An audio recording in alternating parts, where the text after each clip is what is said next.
Welcome to Small Town Pulse with Steve and Melissa, the podcast where the heart of small town life beats loud and clear. Each week, we dive into real stories behind the challenges and successes of living in a tight-knit community. This is where small town dreams, drama, and determination come to life. This is Small Town Pulse, and you're right on beat. Welcome to another episode of Small Town Pulse with Steve and Melissa. Melissa, and today we have our county judge, Scott Travis. Welcome. Thank you. Good to see you guys. You too. So just to start, just a little bit about yourself, and I know that a lot of people in town do know you, but there's a lot of people that have moved out here that don't. So at least give them a little bit of something. Yeah, well, thank you. I'm born and raised in Spencer County. I live on the westernmost end of the county, and always have, around Waterford. I was born right there, and we farmed, and I still farm, and my parents still farm. Some of my kids farm, and my daughter-in-law, her husband's farming some.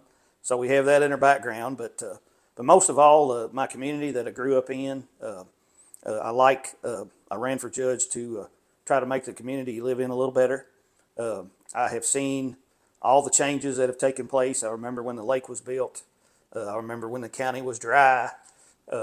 Everything that has came along in the last 50-some years, I was part of it and was here to witness it.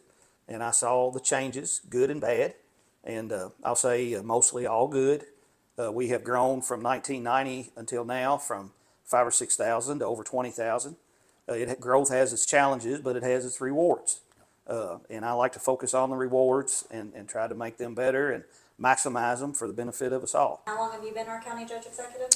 Started in 2023. This is my first term. For those that don't know what that is, what do you help us understand what you do for the county, because it's a lot. Well, it is, and I had a family member ask me about who is a county judge, what does a county judge do, and I said, do you know who the President of the United States is? Yes. Do you know who the Governor of Kentucky is? Yes. I said, okay, it's kind of like that. So I'm the elected official, kind of the CEO, not president or governor. They call us county judges, but we have 128 counties, and there are two. Fayette County and Jefferson County has a little different government system, but there are 118 folks, just myself and 117 more, just like me, that we are elected to oversee basically the governance of each particular county that we represent. And we all have a board. Ours is called a fiscal court, and the six of us are tasked with making the decisions to better the county. Is everyone that's on the board from a different area of the county? Is that how that works? Yes, ma'am. They are divided up among magisterial districts, and in Spencer County we have 5, and they are based on population. There's about 4,000 people in each particular district. When I was younger, there were 6. And that's when we had like 6,000 people, so there probably would have been 1,000 per district.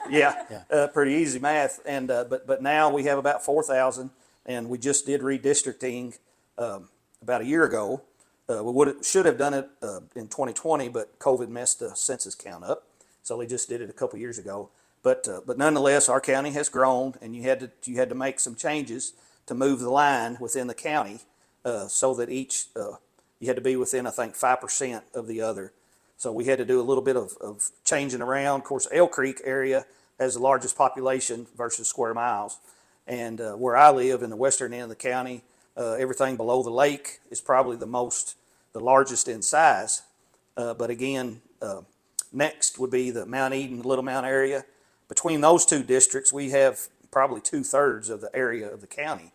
But most of your people are in Elk Creek is the most populous for square mile, and then Taylorsville comes right in, and then Waterford, and then you have the Mount Eden, Little Mount, and then Camp Branch, which is the part where I live. I know a lot of times you have a lot of challenges, like you were discussing good and bad. Just recently, not too long ago, we had the issues with the sirens. Mm-hmm. And I know you've been working hard on trying to get that situated.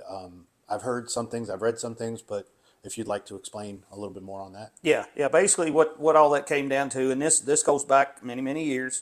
The sirens were put into place to mainly alert us if we were outside. Now, some folks, if you live close enough, you can hear them inside. but they're mainly meant for folks outside. And think back into the '80s and even before. We're a rural community, but they do also have them in urban areas. But they were put into play years ago, and money has always been a deciding issue a lot of times. And they put 9 of them around the county, 6 or more in the rural areas, and then there are 3 in the city of Taylorsville. Now, the ones in the city of Taylorsville were hooked to batteries and electricity together. Okay, the ones out in the countryside were hooked to electricity, but if the electricity went out, they would only, the siren would be operational on batteries until the batteries went dead. Whereas the 3 in town had electric and batteries. So basically, if all the power went out in the county, they all would run on batteries until the batteries died. So in that particular instance, our emergency management fella, Robert Klingel-Smith, he made a call that it would be best to try to conserve some of that battery power on one of those that wasn't electrically charged, because the initial tornado was hitting the southern end of the county. And I don't disagree that was a good decision. Now, the way it was presented to the community on Facebook was a challenge, and it did shine a light on it. So what we have done from then till now is we have invested, and again, it's always money, we invested about $44,000 to hook those other 6 to where, as long as the lights are on, that siren will run indefinitely, like the other 3 that we have. So, we looked about doing these even a year or 2 ago. Again, I've been in office, I'm in 2.5 years roughly right now, and we have addressed these, but we didn't land on any particular issue at that time. And all the storms we had this spring brought light to shine the light on that we need to make some improvements. So we voted and made the investment, and as long as the power stays on, we can run those sirens forever. And I learned about how the policy works. The way that it works is we notify Frankfort that we need to get the sirens going, and there's communication between Frankfort and us. It's not like we have a light switch down here in Taylorsville to turn on a Which siren. is what I'm sure most of the community Most thinks. people probably thought. I would have thought you were in full control of it. Right. But Yes. Well, and even myself. I mean, I don't know everything. I'm learning this job as I go. As anyone that tells you different is lying to you. Unless they've done it before. Unless they've done it before. That's exactly right. So, but figuring out how it all works, I told my EM director, Robert, I said, we're going to have a new policy. Whenever a tornado warning is issued for any part of Spencer County, we're going to turn on the sirens. And hopefully people will then get to their safe place. They'll know and know that something is coming. Hopefully the power will stay on and the sirens will keep going. Now, if you do, if it blows down a light pole over in my end of the county and all that's there is batteries, well, they'll run until the batteries go dead. But you would hope by then everyone has the alert and they know. If they haven't heard from every other resource, you have your television, you have your NOAA weather radios, you have Facebook, word of mouth, that we have the text alert. That's right. If all that fails and you do hear our siren, then it was a very good investment, and I trust that it will be. I just love how quickly you responded to the community. When you saw they were upset about that, you addressed it head on. You didn't shy away from it. You said, all right, here's what we did. I'll take responsibility for this. Here's what I'm going to do about it. Yep. Be nice to each other. They were going at it. They were. Social media, Facebook, the whole deal. It has so many good qualities, but man, it can get people riled up, and they can they're like out there with pitchforks. I mean, they can get riled up for sure. But I love that you address that head on, and I think if more of our elected officials did that, I think the community would be more trusting of them, and I think you gained a lot of trust in the community in doing that. I really do. So thank you. I thank you for that. I mean, it was nothing that I needed to ponder and consider and sleep on. I told Robert, I said, we'll own this together, but we're going to address it because, you can easily see the anger and the chaos that it had caused. And it was something that needed to happen regardless. It did. That's right. You just had to pull the plug on the budget. Yeah. Right. Well, and again, the light was shined on a problem that we needed to address. And every elected official, I hope they run to make things better. When you make things better for everyone, you're even helping your own family. Absolutely. So, but in the small town politics and small communities like where we live, everything that benefits us all. But again, the light was shined on it. We needed to address it. We owned it, and I went to court about it, and they knew. And but I applaud the community for shining the light on it. And you know, we don't like having problems, and we don't want to invite problems. But when problems, you know, rear their ugly head, we need to address them and then get them behind us. That's right. There'll be another issue come up, as there always will be. But we don't need to be dragging them out. You know, let's address them and move on. So. Well, thank you. And the community too was very good at supporting each other, because Yes. who opened their doors to, hey, if you need a place to shelter. Yes. That was all over the place. I mean, I remember coming in that Monday to talk to you, and we were going through everything. It was a Wednesday, and you know, there was people there. We opened up the church doors. And that's People great. are And opening that- up their homes. Yeah. Yes. Yeah. Especially when we didn't have power for those couple of days, Yeah. some areas. And Yeah. people were like, And- if you need somewhere to go, just come to my house. I've got 2 extra bedrooms or whatever. And it was quite heartwarming to see. You know, the easiest thing to do is look for there's a country song that the one line in it was, she's always got me, it's talking about a guy and his wife. She's always, you know, the companions, they always got me looking for the next right thing to do, or the next good thing to do. Might be a Montgomery Gentry song. But I always think of that. We always need to look for the next good thing to do. And the problems will find you. You don't have to look for problems, but let's look for the next good thing to do. And focus on it, and generally you'll outrun the problems. And what could be a problem, if you did a good thing, then you've got it addressed, it won't be a problem. And like all these storms came up this year, it was a challenge this year. It was a rough winter followed by a rough spring. Right, you know, we had the tornadoes, we had multiple days of power outages, the ice storms, people without power. When they're calling for an ice storm, let's fix up a warm place for people to come. And we had some folks come and spend the night with us at EMS. And but again, it's, you know, I don't want to be sitting out in the cold, and I don't want you all out in the cold, or any resident we have sitting out in the cold. So, you know, we have a position as elected officials to provide the needs. And it's real easy to leave your door unlocked and leave the lights on and have some food there in case somebody needs a place to stay warm. Very, very easy to do that. You know, it's funny, when I lived in Louisville, and I'm sure they did it, but I could not ever remember them offering anything like that. Whether they did or not, I don't know. No. But I It could not just tell you depends. anytime I ever heard of that. A lot of the churches were good at helping out. There was a couple of places you had they have more room with shelters and stuff like that, which, you know, it's hard but even the shelters were full. You know, it doesn't matter, you know, as much space as there is, you'll need more space. You know, I've learned this winter that when you have cold weather, you know, it's a lot easier to create a shelter than during a tornado. You don't want to invite people in unless you're for sure it's a good, safe place. You know, you think about where our EMS building is under the hill, and the likelihood of a tornado coming from the west would probably jump it. But yet, if we had a room full of people and it's not a basement or it's not a dedicated shelter, you know, I know you're trying to do the best you can do. The tornadoes that came through, I believe in '96, I was in Taylorsville, and we got in the cooler at Dairy Queen. Oh, wow. Well, they tried to make us get in the cooler. Everybody got in the cooler but me. I went around and was watching the tornado out the drive-through window and was watching it hit up over toward Bloomfield. Oh, wow. I was supposed to have been in the cooler, but If it was that close, you probably should have been. it was. Yeah. And she couldn't get us. She was getting us all in there, but she missed me, and I circled around. But nonetheless, you know, people do the best they can do. And as long as everyone does the very, very best they can do and put some thought into it, you know, I'm not afraid to make calls like that. But when you do have, you know, a tornado approaching, a basement is the safest place. And I'm very thankful that churches about everywhere, kind of scattered around the community that have basements, they open their doors. Yep.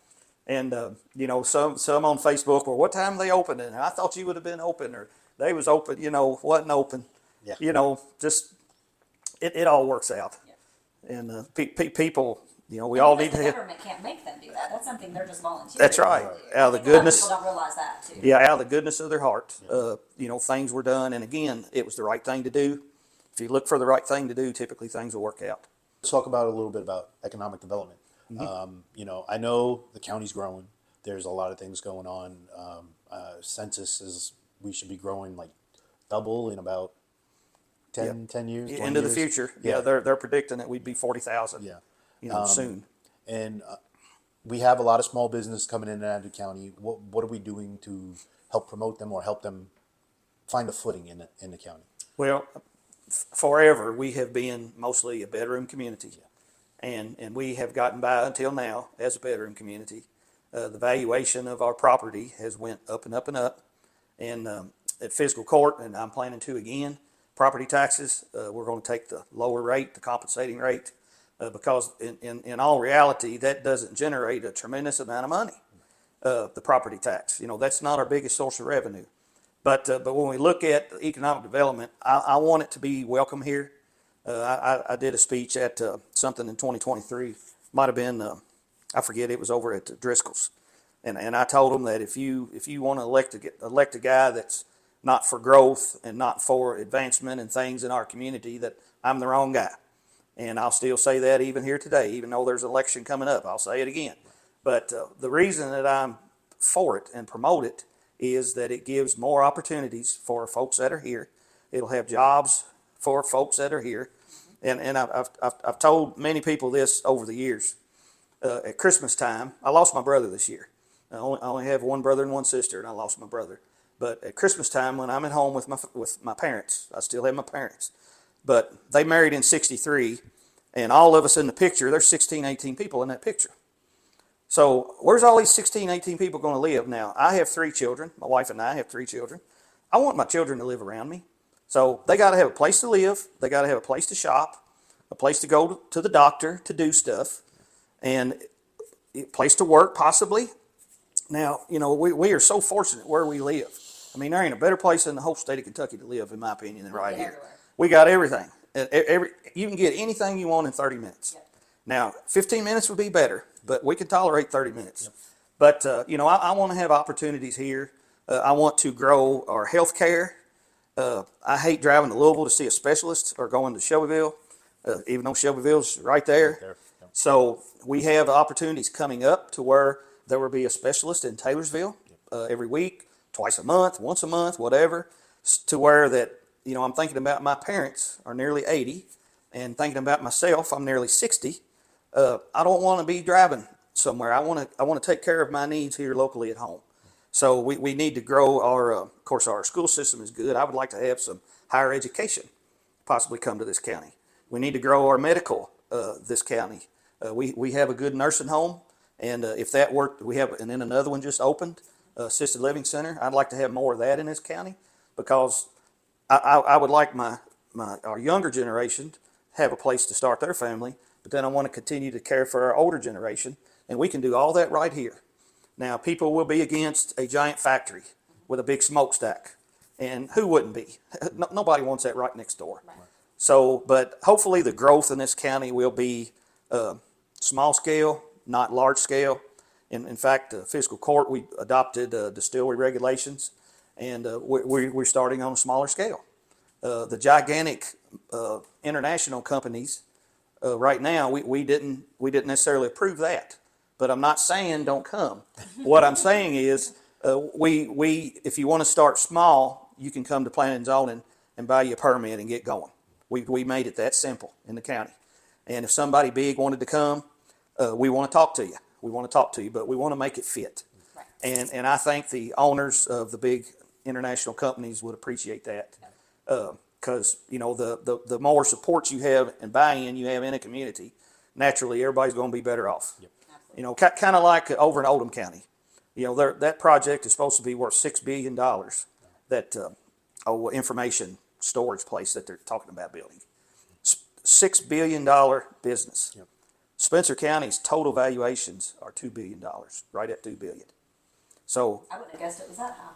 Yeah, we're $2 billion, and that one investment would be worth $6 billion. Mm-hmm. So if my math is right, if that came to Spencer County, now that looks like a good number. Mm-hmm. But if the people don't want that, and you can't find a place that it'll work, so how do we address that? But let's say a smaller one were to come. I mean, if a big one were to come, I'd like to hear it. Sure. I want to hear it and see what they have, and want to see if we can make it work.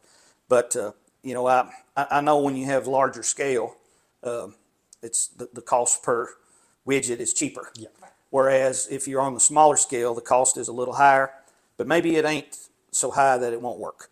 Right. So I would hope, I say that to go on to say that my thoughts on growth are let's have something that people's palate can stand. And if that works, we can expand from there.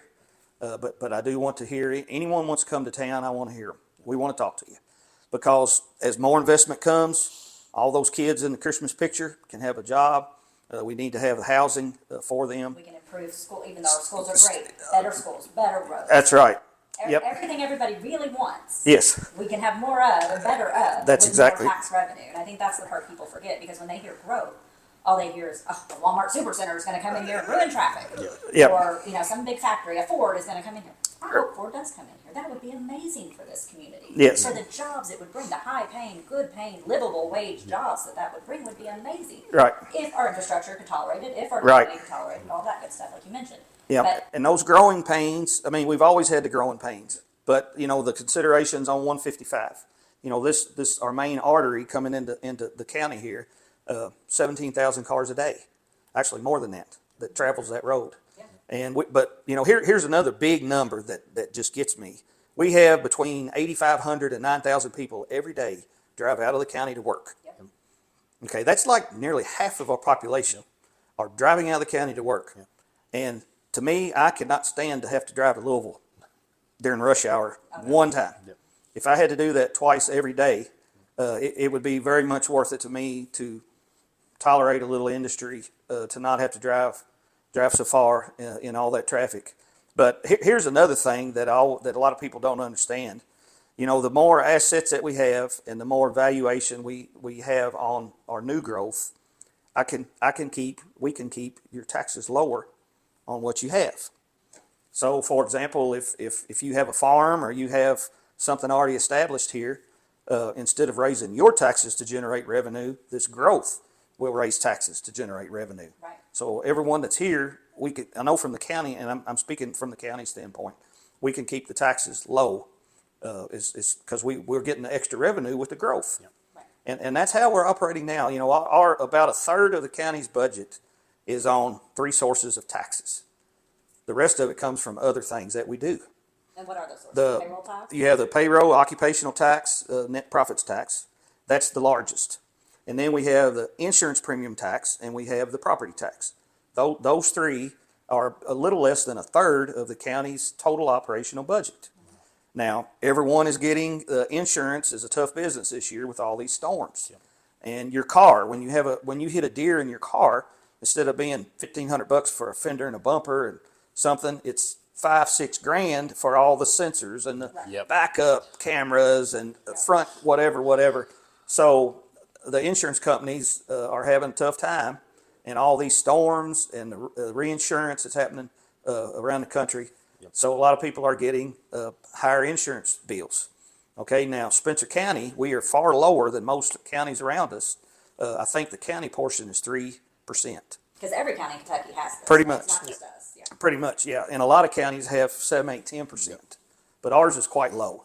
But it's still a good generator of revenue. But as premiums go up, it generates more, unfortunately. Because I hate paying it just the same as anybody else hates paying it. But nonetheless, property taxes with new growth, and then think about as the growth comes, they have to buy insurance. Right. So They got to have employees. right, all of that. Hopefully they have profits. Yes, that's right. The largest employer is the school system, as in most rural Kentucky counties. That's the largest employer. Pretty much everything is in Taylorsville that captures the occupational tax. Naturally, be bigger with the school system, but most of your larger businesses are there in town. I believe the Signature I know it's one of the higher employers that we have. Single employer, past the school system. County government, city government, if you delete those out, that they might be number 2 behind the school system. But, we have to look at the sources we have. We got to make everything friendly to where they can stay operational, and we need to support them. And we can grow from there. We can grow to where everybody would like the taste of it. So we have to have that open mind and look for those good moves that'll keep it tasting sweet. I like that. I know one of the things you've talked about, you talked about most of the businesses being within the city limits, which are a little bit further than I think most people realize, because they go all the way to like Country Mart down to that industrial park where Boatworks is. But that is because that is where the sewer system is currently, right? Yes. You've got plans to expand that. Yes, yeah, we are already expanding that. We got basically a grant from state government. Representative Tipton was very instrumental on it. This was last year in the full budget season. Well, not full budget, the session. What I meant to say is session. We just had a short session in Frankfort. The long session a year ago. Spencer County Fiscal Court was awarded $10,050,000 with the charge of expanding sewers in the county. All right, we had a sanitation district that had been put together about 20 years ago, but it had never been filled. They had never seated the commission, the board. And so when that money, we seated it actually when we first came in because I knew that they had some things that they could do that we needed to look at. So the city of Taylorsville, they have room in their treatment plant for growth. They're not even at 50%. They're a lot slower than I would like them to be to welcoming growth on sewer. And I know that we need growth on sewer, very much so. The Top Flight has a package plant that the seller was looking for a buyer. And everything came together. The county got awarded that $10,050,000. And we invested, when I say we, it's a fiscal court, but the Spencer County Sanitation District is the front doing the work and making the calls, and then the funding has to go through fiscal court. But you know we're all in the same, we're all riding the same boat. But anyhow, so we purchased that plant. We purchased some land right beside it to expand it. We know that there is growth that'll come to our county, and you know you save farmland. You get a better use of your land when you can put 3 houses on an acre versus 1 acre minimum, you know, which basically you have to be on sewers. Right. And if apartment buildings for, you know, the housing units are so short in our area. And Shelbyville grew $2 billion in growth. They grew as large as Spencer County is in the last 17 months. Wow. There is like 10,000 jobs supposed to be created in Shelby County. In those big warehouses. In those warehouses. What is it, 10 miles up the road from where we're sitting right here? Yeah. So the expansion at the Top Flight plant, which is over on the Shelby County line here off of 55, the expansion there, and the plans are to run a manhole all the way up here to near where we're at, because Elk Creek is on septic tanks. It's not on sewer. Yeah. So we planning to run here. We're planning to run towards Taylorsville, maybe all the way to Taylorsville. So we would have a forced main that would push it back to Top Flight. Top Flight has 60,000 gallons, I think I got that right, of extra capacity right now. And a typical home is about 300-400 gallon a day. So they could grow. They could grow a couple hundred houses, I think, pretty easy. But businesses don't use much. Oh. Yeah, like this building that we're in right now, you basically just have restrooms. Right. So you would think a school would have a lot of sewer. Schools don't have a lot of sewer. Really? Because your kids are usually not there, and you're not showering, and you know you're not using a lot of water for as many people as are there. So now if you have factories to where there is something that has to go into the sanitary system, that's where you'd have the bigger gallons. But nonetheless, we have room to grow here, and we're ready to grow, and we are focusing on growing. In the next 2 years or less, I expect to have sewers available right here at Elk Creek. Any growth that happens around this Elk Creek vicinity, I plan for them to be able to hook to sewers. And again, a lot of times when a development would come to Taylorsville, the developer would have to put in the entire system, and it would get inspected, and that's all fine. That's all well and good. It has to be put in right, and then they'll take it over. And if you needed to expand a trunk line, they would be slow to do that. We're not going to be slow to do that because we are inviting growth. We want people to say, hey, I can build there. I can bring my $100 million to Elk Creek, or I can bring my $10 million to Elk Creek and make an investment. They're welcoming us with sewer. We have a great water company. We're in good shape on water, and there's plenty of water coming right by here. If distilleries, small-scale distilleries wanted to come right in, we're ready to go. There's plenty of water. We'll have sewer here in a couple years to hook up, and even down in towards the city of Taylorsville. Hopefully they will open up and expand, want to expand. Hopefully they will even make investments in expansion that they usually don't do. I'm sure the city. But needs we're that doing extra it. Revenue too. Well, I would hope, and if anyone on the commission does not support growth, then they need another job myself. I think myself. But we need to promote, because, one thing that's evident, you have to have change. Change is going to happen. It has to happen. And we can drive the car, or we'll be left at home. Yeah. And we need to be driving. It's either going to change. Either we're going to change it, or it's going to change. It's around gonna us. We're change. have no control of how it You're exactly right. And I mean, we can drive the boat here, and that's what we need to do. And I look forward to, I brought up the city a whole lot. I look forward to working with them. I think they are eager, more than they have been. I agree. And I want to say that, it takes some persistence to keep pushing ideas for them to not necessarily see what I see, but see what we see. And when I say we, I mean myself and my court. We don't agree on everything, but we leave as friends. When the majority of us support something, then all of us support it, and we move on. That's how government's supposed to work, because that's how you get from A to B. You don't need to be stuck between A and B, ticked off.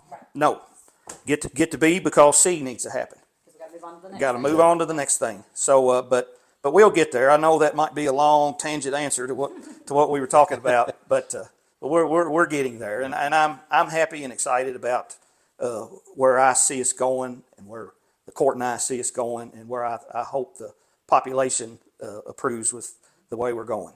I think right now too is such a great time because a lot of the organizations, so county government, city government, like you said, is more open to change than they have been in the past, more open to growth than they have been in the past.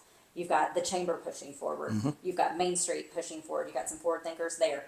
Tourism's pushing to bring stuff. All of these organizations are all working towards this common goal, even though we're not all government organizations, but we're all working towards the goal of bringing revenue into this county, supporting our schools, supporting our fire department, supporting our police department, making sure we have the infrastructure that we need to support these things, and that we don't grow too fast. I mean, some other counties have had that happen. I know Bullitt County's Yes. had some suffering going on in water backups and all that kind of stuff due to how quickly they grew in Yes. the Shepherdsville area. And I believe our government is really committed to not letting that happen to us, but still pushing us forward. And I think that's just Yes. what we need desperately. Yeah. I agree with everything you said. I think Mount Washington is even larger than Spencer County. Yeah. Now they are larger, and again, they're just 12 miles from Taylorsville. Yep. And there's discussion about, well, Mount Washington's coming this way, and 155's coming this way, Shelbyville's coming this way, and I don't want to call it a threat, but at all. I welcome it, but I think our focus needs to be on 155 in this particular area.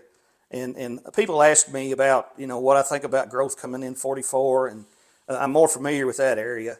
And the land is mostly rural. There's not there's hardly any commercial. Yeah. There's not much retail out that way, because in 5 minutes you can be where I live.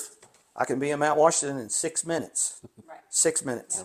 I can be in Mount Washington twice as fast as I can be in Taylorsville from where I live. Right. So, but nonetheless, the growth probably will come that way, but it's going to come this way faster. So, in a small community, we can't focus on 1,000 battles at once. Right. So we have to pick the battles that we can make, and I even battle's a bad word, just to connect, try to get the thought. But the biggest push, the biggest need I know is coming this way in 155 with the congestion. But we have the sewer to address it. We've got the water to address it. They've got a 5-year road plan on 155 to address the traffic, and there's bumps in the road on getting all that done. But I am confident in 5-6 years we're going to have 5 lanes. If it's not done, they will be working on it. There'll be 5 lanes from Gene Snyder all the way up here to past the red light up the hill to Normandy, I believe. That's the initial plan to get all that done.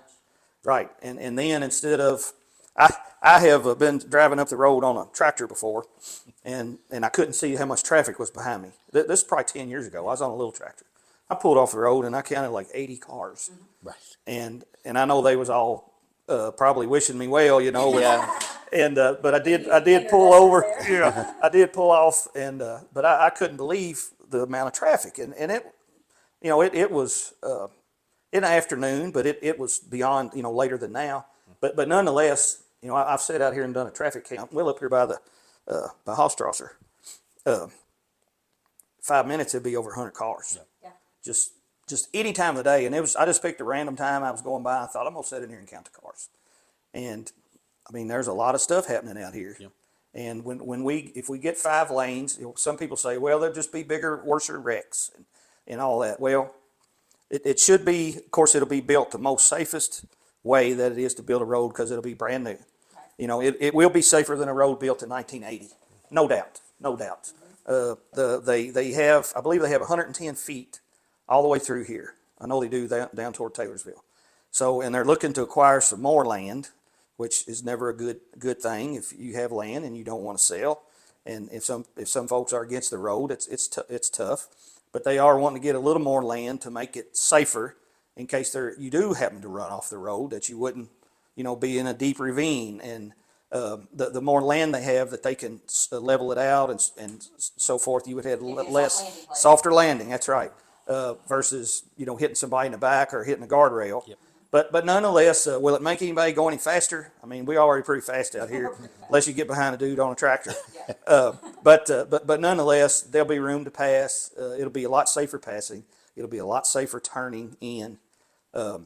So it's going to get us, I think, where we need to be, and where in 10, 20 years from now, I want them to look back and say, this was a good deal. Yeah. Just like having this road. I remember when the road wasn't here. Now, I wasn't driving yet. But, just like our high school, you come out to the high school and there wasn't anything much this way. I mean, nothing. There wasn't hardly anything here at Elk Creek in 1980, along in there. We got a fair amount of businesses out It's here. a lot. And we could have a lot more, and there would be more options and more jobs. So hopefully that's where we'll get, and I believe that we can see it happen. I'm the kind of guy that I realize if I'm pushing 60, if most people get to 80, they should count their blessings, because there's a lot of the average. I don't know. It lowered during COVID. It was somewhere around 78, and I know it lost a whole year, but nonetheless, on average, I got 20 years to try to make a difference, and if I get to see 20 years, I want to be able to look back and say, that was good, and that's what I'm trying to do, and I thank all my colleagues. I hope they're on that same page. It feels that way to Yeah. me as well, a that's citizen good. of this county. Yeah, I've seen it because I've come to a couple of times at court, and there was a couple of issues that we were talking about, and I think you all handled it pretty well. Making sure that, and what I like about the court, it's not just yeah, sure, I'll give you the money. No, show me the financials to tell me why this is going to be good, and I've noticed that a little different than. I haven't been here that long, and it's the first time I really started going, but some people are quick to just say, oh yeah, we got that in the budget, just give it to them. Well, that budget you might have needed for something else. That's right. Yeah. But I did notice that with the court. It's just like your budget at the kitchen table at home. Yeah. Regardless of what work we do, what investments we have, what you owe, what you don't owe, at the end of the day, you got to make it work. Yeah. And we have to do the same thing. And you gotta make your dollar work for as much as it can. Right. The people of the county. That's right. So Scott, tell us, where do you see the future of the county going? It's a very broad question. But give us a good overview of your hopes for where we're going. Okay, if all the predictions are accurate, and that we are going to double in growth in the next 2 decades or what have you, there's a smart way to grow, and then there's the other way. Well, you can grow as long as you grow the smart way. Now, I'll give you an example. A lot of people will say, I don't want 155 looking like Dixie Highway. A lot of people say that. Okay, there are ways to ensure that doesn't happen. Here's an example. We only have 2.9 miles of U.S. highway in Spencer County. It's Highway 150 out there where I live, out in the country. All right, but 150 goes through Mount Washington. And when you go into Mount Washington, in front of Kroger and past McDonald's and all the businesses there, banks, they've got those trees planted. So they did all that new. They've done that in the last 15 years, I would guess. So, but they took nothing, which this road went through the farmland, and when we expanded, but they took farm fields, put a U.S. highway through it, 4 lanes, and they planted trees. So you have the industry, the retail that is a necessity of life, but they have a wooden fence and trees. It looks pretty. So to me, that's smart growth. You can grow smart and not look like people say Dixie Highway, which I've never lived in Louisville. So if I lived on Dixie Highway, hopefully I would think it was beautiful. But hopefully I would think it was beautiful. But I've been on Dixie Highway, and we're a long way from there. Yeah. But I want us to have all those opportunities that I was talking about for all the people in your Christmas photo of your family. We have a lot of room for growth beyond 155. The 4-lane out by the high school. Not a lot going on there. Not much happening up that way. And And we're pushing a lot of cars that way towards the lake. yes, we need to monopolize on the lake way more than what we are. I hope to get that accomplished. Tourism definitely shares that Yes. sentiment. Yes, I want the lake to be a weekend or a week destination and not just a day fishing trip. Because then I want folks to come to town with $100 bills in their pocket, ready to Spend it in our spend it, businesses. Yep. right, invest it, come out and buy their farm raised beef and take it up and grill it, stop at Country Mart and get their groceries for the weekend, patronize all of the other little gas stations and things to get their needs. We need to expand at the lake. I am hoping the county once had part of the state park land, and I want to try to get that back. I want to try to expand on the campgrounds. I'm told the campground is full all the weekend. So we need to expand that. We don't have water going across to where the dam is through there. I've talked to the city about trying to get water put through there. I believe we could get grant money. USDA likes putting in water lines because water is essential to life, fresh water, clean water. So I think we have a lot of room that way that'll create opportunities for our folks. And when I say create opportunities, I'm not talking about just splitting a farm up for houses.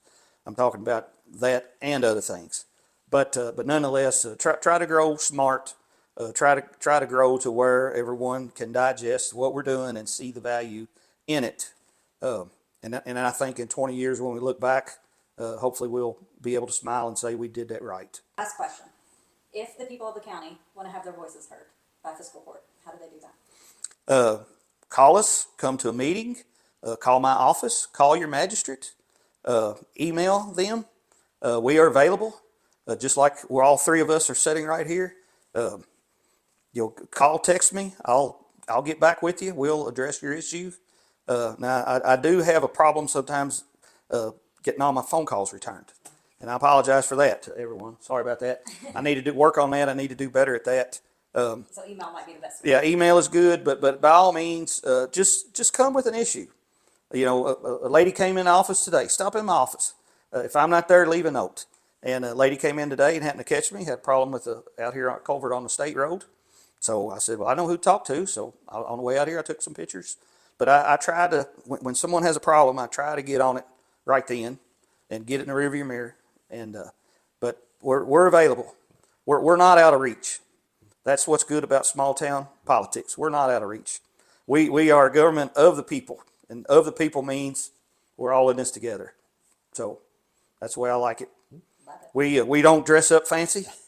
I told my magistrates, I said, I know you guys, the three guys are younger than me, and 2 guys are older than I am. So I guess that puts me like dead in the center. But these 3 younger guys are out hustling, making a living. And I said, when we get done with the court meeting, I know you're going to work. You're not going to hurt my feelings if you wearing your work clothes, because we know what's going on. Just come and do your best. And I think COVID kind of fixed that in society. I think so. And I know I heard some groups say that the tie is dead after COVID. It didn't totally die, but it died for a lot of people. The necktie. So, but It's more important about the work you're getting done than how you look at it. yes, well, I agree, and that's what I try to do. And so far in the last 2.5 years, it's worked. I like wearing my Levi's jeans because I'm comfortable. If you're broke down on the road, I can stop by and pull you out of the ditch, what have you. And if I come in to meet with you, it feels like you're more accessible to me. Yeah. Because you're just like me. Come right in. Yeah, right. there's nothing. There should never be nothing spectacularly special about an elected official, because again, we're of the people, by the people, for the people. And I say that, but that's exactly what it is. Yep. And it's worked for 250 years, and it don't need to change. Well, thank you to you and to the fiscal court for everything you're doing for our county. I believe you are pushing us in the right direction. You're pushing us forward. You're pushing us there smartly. And Well, I'm personally thankful for you. Well, I thank you for all that. I know I'm going to make some bad moves, but hopefully they'll be little, and then the good moves will be big. Well, you'll know you hear about the bad moves. You That's definitely all right. know you're going to hear That's about all right. That's all right. Here, think about it. Well, people tell me about both of them, Yeah. and I appreciate. I want everybody to be themselves. Yep. God made us all different for a reason, Right. and thank goodness He did, because we would be quite boring if we were all alike. Right. Well, thank you so much for your time. Thank We you. All appreciate right. you being on this Yeah, episode. well, thank you. Yeah.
that's a wrap on this week's heartbeat of small town life. Thanks for tuning in to Small Town Pulse, where stories are shared, voices are heard, and the spirit of community always comes through loud and clear. If you felt the pulse today, make sure to subscribe so you never miss an episode. We're here every week with more small town dreams, challenges, and everything in between. Until next time, stay connected, stay inspired, and keep your finger on the pulse. This was Small Town Pulse with Steve and Melissa, and you're right on beat.